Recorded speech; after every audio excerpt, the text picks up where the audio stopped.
Alright, well, we're doing a little bit of a different video today. Got the truck and the trailer on the back, headed out to McGrew auction site. I bought a piece of equipment yesterday at auction. Something I think I could use a lot, and that I could probably have used on some of the previous jobs I've done, but it's going to come in handy for building my brother-in-law's house, and then we have a ton of projects at our house, so we'll go pick that up, get it loaded on a trailer, bring it back, and hopefully have a good look at it.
Alright, well, she is. Picked her up at auction yesterday. It is a 2015 Takeuchi TL10. Standard flow machine. Has cab with heat and AC, which is really nice. It's got the quick attach hydraulic coupler for the bucket, which is really nice. But it's a little long in the tooth. I think it's got 3,700 and some change hours on it. So it's not at the end of its life, but you can tell it was run pretty hard. It's got asphalt in the bucket, so you know, maybe this was used for driveway jobs, or I'm not really sure. The tracks look really good, so I'd say that they're 75%. Still usable. Undercarriage looks pretty good. All the rollers look pretty good. The sprockets, you can see they got a little bit of wear on them, but they look pretty good. Not horrible. I mean, it's what you would expect for 3,700 hours on a machine. The drive motors seem like they push real hard. I was running it earlier, pushing up against the brush pile, and it was spinning them out. So, but there's some small things that do need fixed with it. One, the auxiliary coupler here is all bent out of sorts. You can see, I don't know, they ran into something. The hydraulic relief valve there's a little, supposed to be a button on there, like a little pin you can pull to move it up and down to take the pressure off these lines, and that needs fixed. These lines have seen better days, these quick attach. I'm gonna have to get new replacements for that. This one's got a leak down here.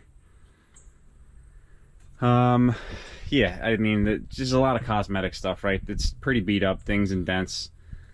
Something I didn't notice until I got this thing home was the old homemade visor on there. Pretty sweet. Looks like somebody just took 1/4-inch plate steel and welded it on there. So that is horrifically ugly. I think I'm going to try to get rid of that, and maybe, I don't know, I just don't like the way that looks. You could tell this was re-welded on at one point. I don't know how you beat a bar like this off, but they stuck it back on there with a welder. Oh, Joe Blow. I don't know, you know, it's a used skid steer. It needs a lot of love. So we're gonna get it pressure washed, get a full service on it. It needs hydraulic fluid, it needs engine oil, air filters, cabin air filter, fuel filters. You can see the back's pretty beat up. It's been run into some stuff. Like that guy there, that had to hurt. The fins aren't beat up too bad, which is nice. There's a few dents here and there. This one fin is bent, but everything else looks relatively straight. These grates, I guess the engine access, you can tell it's been riding around for a while. That piece right there is not making contact with this hook, so this top part's constantly flopping up and flopping around. I'll have to get that fixed. Yeah, I don't know a lot about the machine, right? There's the history to it is not known to me. When I went and looked at it at the auction site, at the auction yard, I ran it. The hydros seemed fine. AC was cold, which that's always a good thing. But you know, again, it was run hard.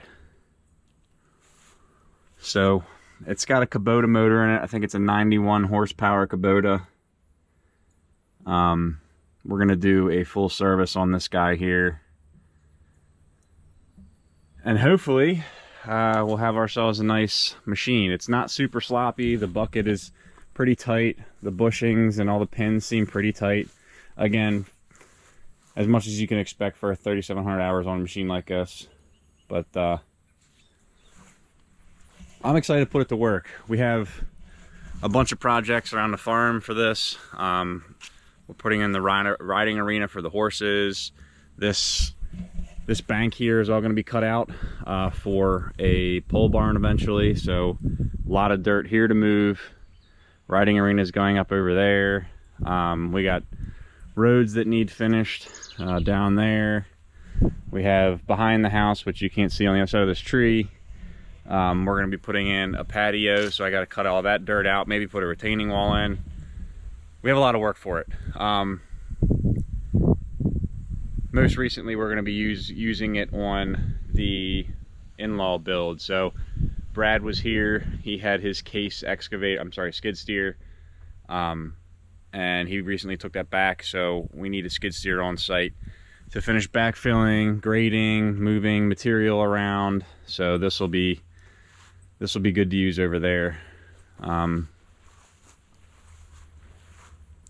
But I got to get it serviced first. So I am not a wealthy man by any stretch of the imagination. You know, I've been blessed enough by the good man upstairs to be able to purchase stuff like this for, you know, projects around the farm. The excavator was one, the dump trailer. Like I said, it's a blessing. You know, I understand that a lot of people can't own equipment like this because it's an expensive game to get into. Renting was an option, but the amount of stuff that we have around here, the projects that we have, you know, I could justify buying one. and then, you know, whenever I'm done with it, we can fix it up and sell it, and hopefully I can get what I paid for it, if not more. So I bought this at auction. This was the cheapest skid steer that went at that particular auction that day. Track machine, I should say. So I bought this for $20,000, and there's the $500 auction fee that went on top of it. I'll probably have to put a little bit of money into it. Again, the service stuff, that's just consumables, that's expected, but there's some cosmetic stuff that I can't let go because of the way I am, and we'll get that fixed. But no real major issues that I have found yet. I haven't run it very hard. It doesn't seem to be overheating, although it does get up to temperature pretty quick, so we'll probably do the coolant as well with everything else.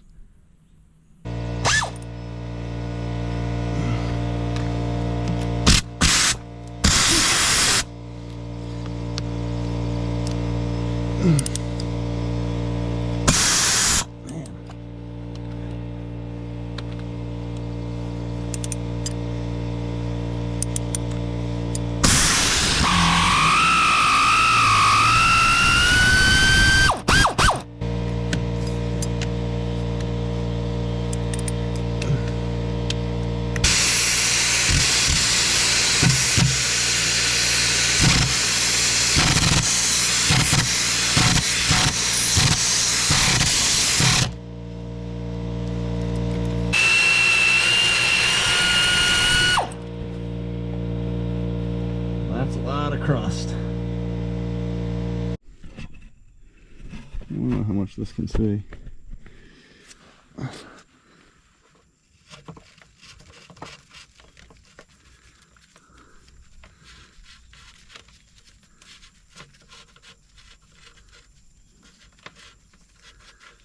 What is this? Is this the one that's got like a special tool or something? Oh man. Looks like it. It's like a special tool that's supposed to... Yeah. Okay. Man, that oil's cold. That's not great. I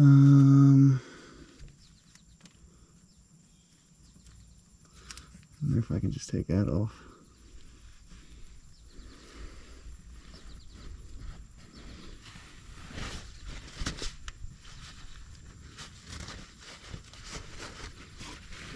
Guess I don't have the tool. Whatever the tool is, I do not have it.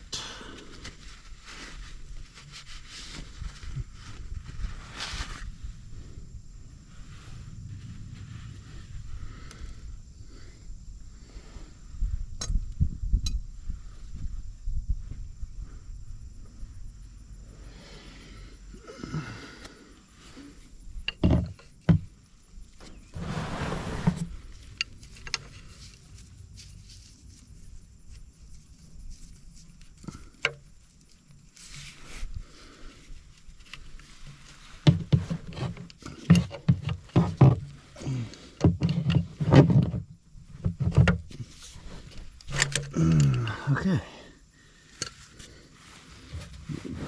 Don't need no stinking tool.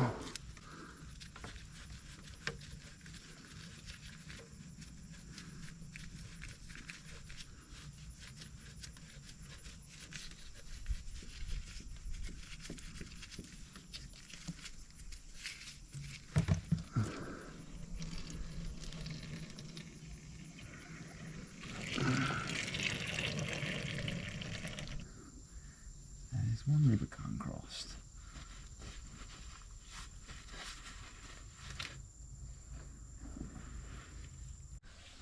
You know you're in a bad way when the knee pads come out. We had to go borrow an oil wrench, so hopefully we can get this sucker off of there now.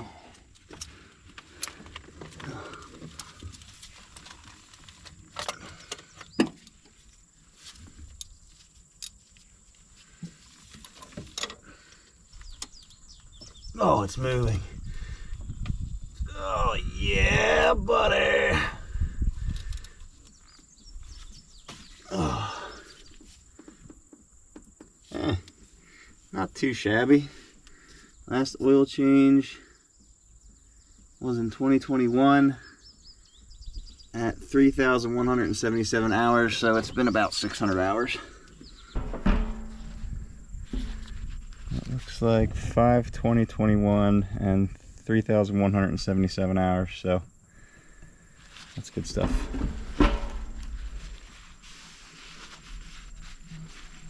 Alright, new filter going on is black, so we put a little Sharpie mark there, but I scribed the hours into it as well, so.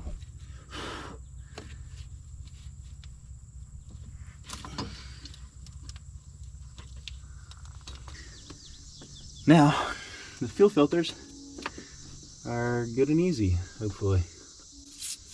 Probably gonna make a mess though.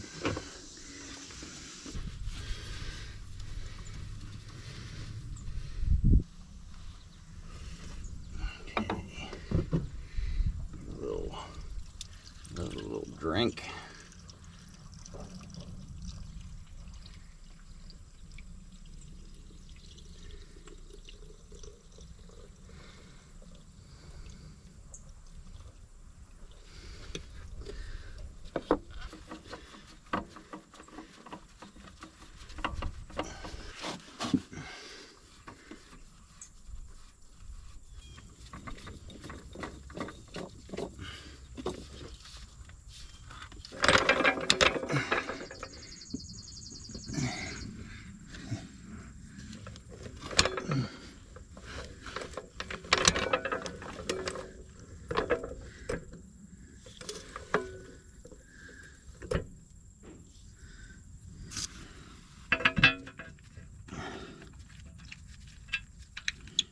That's the best idea I think I've ever had.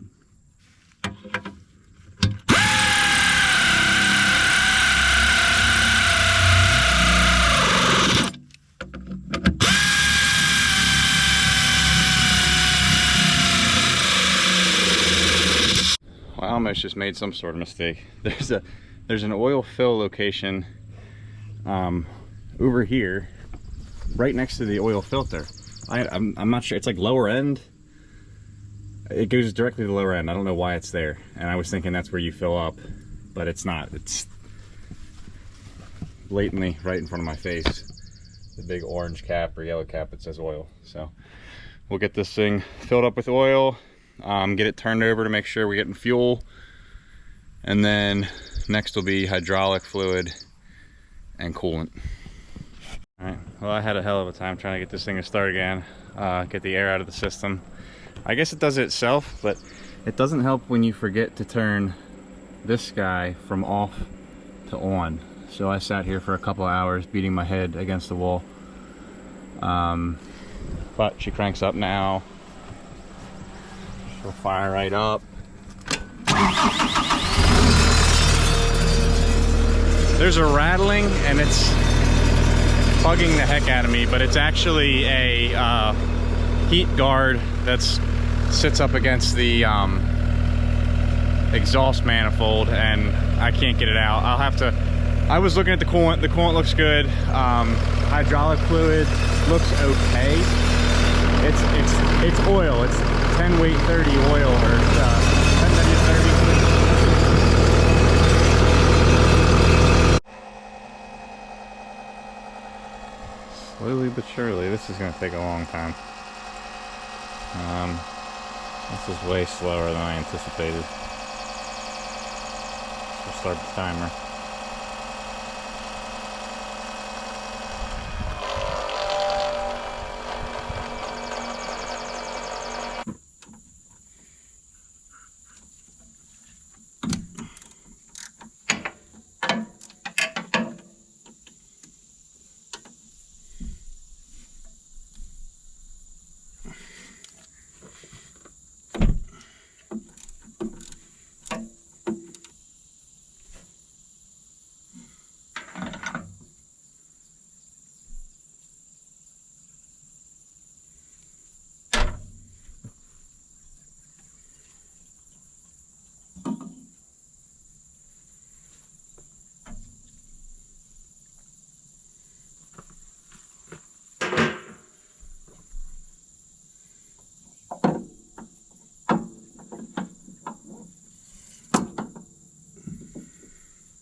We're gonna grind this little tab down about 1/4 of an inch. Cut this flat steel here, bar steel, and then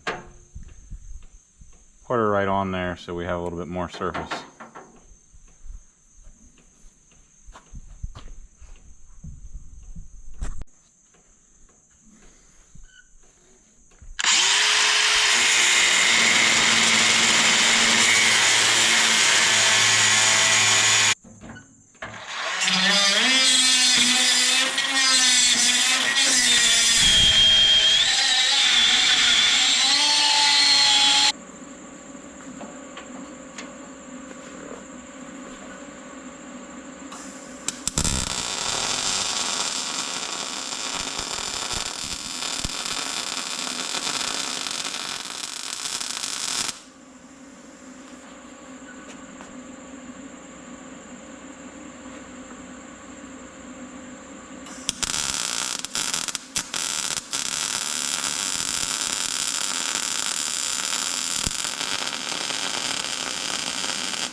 These were all beat up, so we replaced them.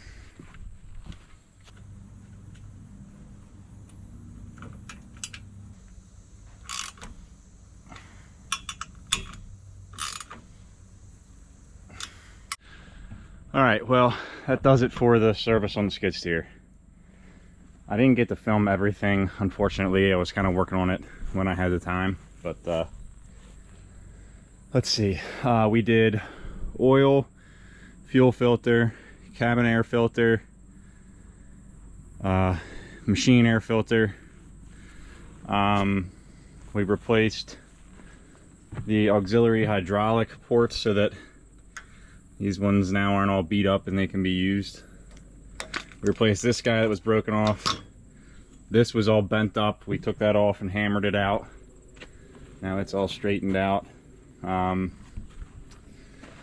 We washed the undercarriage out, so I took all the pans off the undercarriage, and that's all the dirt that was in there. Well, that and some. You see it was kind of scattered about there, and then I washed it off down there, so there's another pile down there like this. A lot of dirt. We got her all greased up now. Got this thing, well, I guess we'll call that fixed. It latches now, so that's good. Yeah, that's pretty much it. So we'll call that a full service. We did the hydraulic oil and the hydraulic filter as well. The only thing I didn't hit was the coolant, which that looks okay, and I have an immediate need to get this thing to work. So we're going to take this over to the in-laws house now and get it parked there so that we can start moving dirt with it. But I think that's going to be a wrap for this video. So let's get it over there and get it parked.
Well, that's not great.